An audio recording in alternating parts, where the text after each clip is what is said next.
안녕하세요. 김태원의 현명한 투자자 방송 시작하겠습니다. 본 영상에서 다루는 내용은 투자 권유가 아니며 각 개인의 투자 판단에 대한 책임을 지지 않습니다.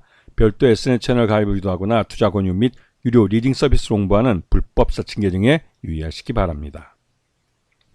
자, 오늘은 포스코 홀딩스에 대해 좀 말씀을 드리겠는데요. 지난번에 2023년인가요? 그때 이제 장기 목표를 갖고 포스코 홀딩스가 자기네 장기 계획에 대해서 발표를 했습니다. 그때 2030년까지 그 성장 목표로 조강 생산량을 4,300만 톤에서 2030년에는 5,200만 톤으로 늘리겠다고 말했죠. 근데 이거는 그 철강 생산량을 그만큼 늘리는 거기 때문에 탄소 배출을 많이 시키는 것이라 이게 또 이제 논란이 되기도 했습니다. 그리고 이제 합산 매출 지금 2022년에 72조 원이었는데 2030년에는 100조 원을 달성하겠다고 했죠. 근데 여기서 이 조강, 즉 철을 생산하는 방식은 저탄소 생산 방식을 사용해서 다른 그 종합 제철소들을 경쟁 관계에 있는 제철소들에 비해서 탄소 배출을 훨씬 줄이겠다고 그렇게 말을 했죠. 그래서 2030 성장 전략에 따라서 탄소 중립 생산 체제를 구축한다. 그러면서 이 조각 능력을 6,800만 톤으로 확대하고 2차전지 소재 쪽은 이 포스코가 신사업으로 키우고 있는 분야입니다. 여기에 양극재 42만 톤, 음극재 26만 톤 생산 체제를 갖추고 리튬과 니켈, 이게 핵심 그 소재이자 원자재인데 자체 광산과 염호를 확보해서 리튬은 22만 톤, 니켈은 14만 톤을 생산 능력을 확보하겠다라고 발표를 했죠. 그리고 수소 경제 쪽에서 누적 10조 원을 투자해서 매출 2조 3천억 원, 생산 50만 톤의 그 클린 수소를 생산을 하고, 에너지 쪽으로는 그 포스코 에너지, 지금 포스코 인터내셔널에 합병됐습니다. 이 회사를 통해서 LNG 성장 가속화를 통해 매출 8조 6천 원, 발전 용량 8조 3기가와트를 달성하겠다고 했죠. 건축화 인프라 쪽에도 포스코 건설 쪽이 있으니까요. 친환경 수주액 4조 3천억의 매출 10조 원을 달성하고, 식량 쪽은 포스코 인터내셔널 하고 있는 식량 안보 관련된 사업입니다. 이게 이제 연간 곡물 취급량 2,500만 톤 체제로 매출 10조 원을 목표로 하고 있다, 이렇게 발표를 했죠. 이 정도면 포스코는 진짜 대단한 회사가 되는 겁니다. 2030년까지. 그래서 국내에서 가장 경쟁력 있는 철강사로서 13년 연속 1위를 차지하고 있는, 그도 그렇게 우리나라의 대표적인 철강 회사니까요. 그리고 세계 글로벌 넘버원 철강사로서 이제 13년 연속 1위를 하고 있고, 그다음에 세계 최대 단일 제철소도 우리나라 조강 생산량 기준으로는 2021년 세계 1위를 했습니다. 그리고 아시아 철강사 최초로 리스폰시빌리티 스틸 사업장, 즉 책임감 있는 그 철강 사업장으로 인증을 받은 그런 회사이기도 하죠. 자회사 중에 포스코는 철강이고, 포스코 스틸리온은 이 철강을 칼라 강판하고 이런 것들을 포면 처리 강판을 이제 유통하는 회사로 포스코 스틸리온이 있습니다.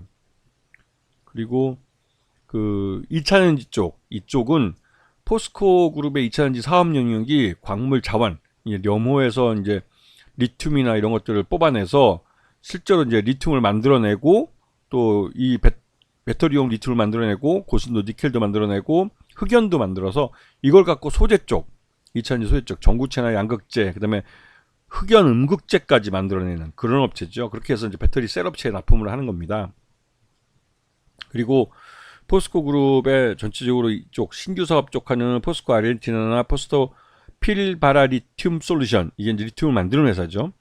그리고 포스코 리튬 솔루션, 이 회사들은 리튬 쪽 사업을 하고 있는 거고, SNNC라는 이 업체는 니켈 쪽 사업을 하고 있는 겁니다. 이것도 다 이제 2차전지 쪽 관련된 핵심 소재 쪽 관계된 거죠. 그리고 재활용 쪽에서 PLSC라는 회사가 있고, 포스코 GS 에코 머티리얼즈라는 회사가 있는데요. 이거는 이제 자원 재활용 쪽에 관련된 업체고, 포스코 퓨처엠은 양극재와 음극재, 자동차 2차전지 소재 쪽이죠. 그다음에 차세대 소재 쪽으로 포스코 실리콘 솔루션이나 이런 쪽을 하고 있습니다. 그리고 지금 이쪽도 해외 또 자회사들도 갖고 있고요. 그래서 포스코는 철강 외에도 이러한 다양한 신규 사업 쪽을 벌이고 있는 상황입니다. 그리고 이제 수소 사업 쪽에서는 밸류체인을 보시게 되면 이 수소를 만들고 생산해서 유통하면서 또한 저장해서 이제 이거를 그 수소를 사용하는 그런 쪽까지 그 포스코 쪽에 관련된 그 계열사들이 다 참여를 해서 이쪽에 관련된 사업을 하고 있습니다. 그래서 수소 사업 자체가 이 포스코 그룹의 하나의 밸류 체인이 되고 있는 그런 상황이기도 하죠. 그리고 포스코 그룹의 글로벌 에너지 사업을 보게 되면 대표적으로 이제 이 포스코 인터내셔널의 이 가스전, 그러니까 이제 미얀마 가스전 사업이 있고, 이 부분은 실제로 가스전에서 가스를 이제 천연가스 뽑아내서 중국에다 파이프라인으로 수출을 하고 있습니다. 그리고 뭐 그 외 인도네시아나 이 동남아시아 지역에 많이 특화되어 있고, 그러니까 호주의 세넥스 에너지는 아예 인수를 해서 여기에 신규 천연가스 이 가스전을 개발하고 있습니다. 그리고 지난 3분기까지 실적을 보면 철강 쪽으로 여전히 한 20% 정도 차지하고, 내연이 자동차하고 가전 쪽에 들어가는 게 32.8%입니다. 열연 쪽에서 이 조선 쪽에 사용되는 후판도 여기서 나오는 거죠. 그리고 스테인리스나 또 기타 뭐 후판 선재는 또 30.1%인데 조선업이 많이 발전하니까 후판 쪽을 주로 여기서도 많이 따로 판매를 하고 있는데, 이게 후판은 좀 가격이 좀 비싸요.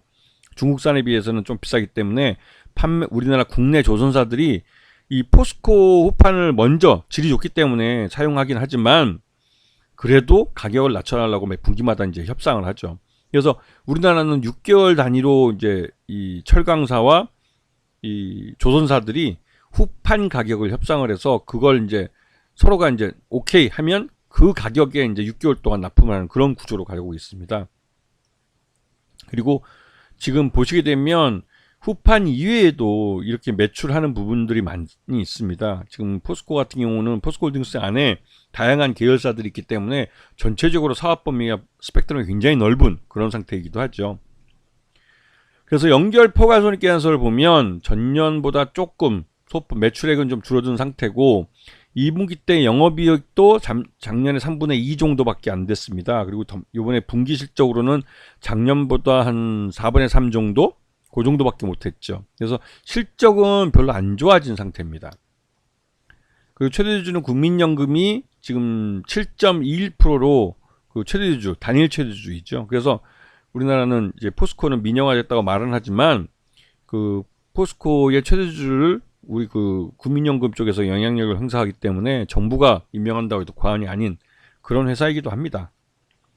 요번에 장인화 씨가 이제 포스코 회장이 됐는데, 이분은 예전에 이명박 때 이 포스코 신사업 실장 이거를 하면서, 그때 이제 말 그대로 이제 영포회라는 사람들이 포스코에서 이제 여러 가지 해외 사업 자원 개발한답시고 포스코의 내부 그러니까 유보금들을 많이 꺼내 썼습니다. 해외에 이제 자원 개발한다고 해외 뭐 그런 광산을 사거나 유전을 사거나 이런 데 돈을 막 엄청 이 포스코가 참여를 하면서, 거의 뭐 그때 계열사가 35개에서 70개까지 늘었으니까요. 말 다 했죠. 그런데 신사업 실장으로 참여하면서 했던 사람이기 때문에, 요번에 이제 장인화 씨가 포스코 회장이 됐을 때 포스코 그룹 내에서는 좀 선글라스 끼고 보는 사람들이 많죠. 예전에 포스코를 이 MB 쪽 사람들이 이게 약탈을 하도록, 친이계들이 약탈을 해가도록 했을 때 여기에 협조한 사람이 회장이 돼서 이제 뭐 그런다 하여튼 뒷말이 많은 그런 상태이긴 합니다. 근데 이제 신규 사업으로 이번에 회장이 되고 나서 첫 번째로 이제 그 로봇 쪽에 투자를 하겠다고 그래가지고 뉴로메카라는 회사와 공동 연구실도 만들고, 요번에 포스코 홀딩스 CVC 2호가 신기술 투자조합 쪽이 있는데요. 이쪽인 뉴로메카 전환사채 100억에 투자를 해줬습니다. 그러면서 이제 뉴로메카가 향후 이제 2대 주주로 오를 수 있는 그런 지분을 확보하게 된 거죠, 포스코가. 그리고 요번에 포스코 필바라 리튬 솔루션 회사가 요번에 이제 수산화 리튬을 국내에서 생산하는 거죠. 이쪽에 이제 공장을 완공을 해서 이거 했는데, 이렇게 되면 국내에서 수산화 리튬을 꽤 많이 생산을 하게 됩니다. 그렇게 되는데 문제는 전기차를 그만큼 생산하지 못하기 때문에, 지금 포스코 필바라에서 만드는 수산화 리튬은 국내 현대차와 기아뿐만 아니라 쌍용차에서도 만들고, 그리고 남은 건 아마 수출까지도 하게 될 가능성이 높죠. 그런데 이제 문제는 이 장인화 회장이 이제 회장이 된 이후에 포스코 노조가 56년 만에 처음 파업을 한다는 겁니다. 이게 노사 문제도 문제가 있고, 지난해까지 요번에 이제 주 4일째 격주지만 주 4일째 근무를 하고 있었는데 이게 요번에 공장 화재가 연달아서 2번 발생하고 나서 장 회장이 아직 간부급은 그 주 5일째를 다시 돌아가라고 해서 이게 이제 다시 돌아가면서 이것도 노사 문제가 됐습니다. 왜냐면 휴가를 줬다가 뺏은 격이니까 여기에 대해서 이제 만만치 않게 내부에서도 불만이 많죠. 근데 이번에 포스코홀딩스 3분기 실적을 놓고 증권사들은 대부분의 목표 주가를 낮췄습니다. 지금 저기 그 IM증권 같은 경우는 굉장히 보수적으로 44만 원까지 낮췄고요. 여전히 그 하나증권 같은 경우는 74만 원으로 높이 평가하고 있지만 전반적으로 포스코에게 상황이 안 좋은 상태입니다. 지금 내부 파업뿐만 아니라 지금 이 포스코 쪽에 살고 있는 이 철강들에 대해서 지금 중국산 저가 철강 때문에 국내 내수 경기도 굉장히 나빠서 이미 이 그 선형 판지에서 나오는 이제 선재료는 이미 재고가 많이 쌓여서 포스코의 내부 공장도 멈춰버린 상태고, 왜냐면 생산할수록 손해니까요. 워낙 중국산 저가 철강하고 경쟁이 안 된다는 문제죠. 여기다가 미국 쪽으로 이제 수출하는 것도 미국 쪽에서 이런 뉴에스틸이라는 자국 철강 회사를 살리기 위해서 해외에서 수입되는 철강들에 대해서 이 고율의 관세를 매기거나 아니면 쿼터를 줘서 아예 생산 수입량 자체를 조절하겠다고 나서고 있기 때문에 이런 부분 때문에도 포스코홀딩스가 내년부터 이제 트럼프 2기가 집권하고 나서는 굉장히 실적이 안 좋아질 가능성이 높아진 상태예요. 이미 주가가 흘러내리는 것은 그런 부분들을 반영을 하고 있는 것이죠. 다만 포스코홀딩스의 지난 3분기 실적 기준으로 적정 주가는 53만 원 정도 됩니다. 53만 원 정도 되지만 지금 앞으로의 그 미래의 이 트럼프 2기 정권에서 포스코홀딩스는 실적이 안 좋을 가능성이 높기 때문에 그러한 부분이 주가를 짓누르는 요인으로 작용하고 있죠. 그래서 이런 부분들을 잘 보고 판단을 하셔야 됩니다. 아시겠죠? 자, 오늘 방송 여기서 마치겠습니다. 감사합니다.